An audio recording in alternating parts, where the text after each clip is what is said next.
சிவாழ்க தோளை வடக்குமாசனமாய் என்று சொல்ல என்ற திருக்குவின் பகவதி கண்ணனுடைய பணிவான வணக்கம். என் அன்புக்குரிய ஆன்மீக நண்பர்கள் அனைவரையும் வணக்கம். நம சிவாய வாழ்க. பாருங்க, என் சுடலைமாட சுவாமி வச்சு 5 நாள் 9 மணி போட்டு கருங்காலியில் செய்த வல்லையத்தை பாருங்கள் எப்படி இருக்குன்னு. இது தனியாக கருங்காலியில் போட்ட வல்லையம் கிட்டத்தட்ட என் 6.25 அடி உயரத்தில் நம்ம பண்ணியிருக்கிறோம். எப்படி இருக்குன்னு பாருங்கள். பொசிஷன் உயரம் இருந்தால் பிரம்மாண்டமாக செஞ்சுருக்கிறோம். வல்லையத்துக்கு அடி பக்கம்லாம் பார்த்தா பிரம்மாண்டமாக இருக்குது. எப்படி இருக்குன்னு பாருங்கள். இல்லை நேற்று அடி பக்கம் தான் வச்சுருக்கிறோம்.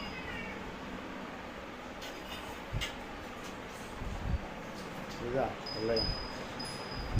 5 நாளும் 9 மணி அழகான கருங்காலி வல்லையம். கருங்காலி மரத்தில் ஃபஸ்ட்டு இந்த மாதிரி ஒரு அழகான வல்லையை இப்போ தான் செஞ்சுருக்கிறேன். கருங்காலிக்கும் கொஞ்சம் நிறைய இருக்குது, இருந்தாலும் வல்லையத்தில் செய்தது இதுதான். கருங்காலி நிறைய பொருளிச்சிருக்கேன். நல்ல மாடசாமி வச்சு வல்லையத்தை செஞ்சுருக்கிறேன். இது கோயம்புத்தூர் போகுது. கோயம்புத்தூரில் உள்ள ஒரு நண்பர் வந்து ஃபோன் பண்ணியிருந்தார். என்னுடைய கோவிலுக்கு சுவாமி கருங்காலியில் எனக்கு வல்லையம் வேணும்னு சொல்லியிருந்தார்.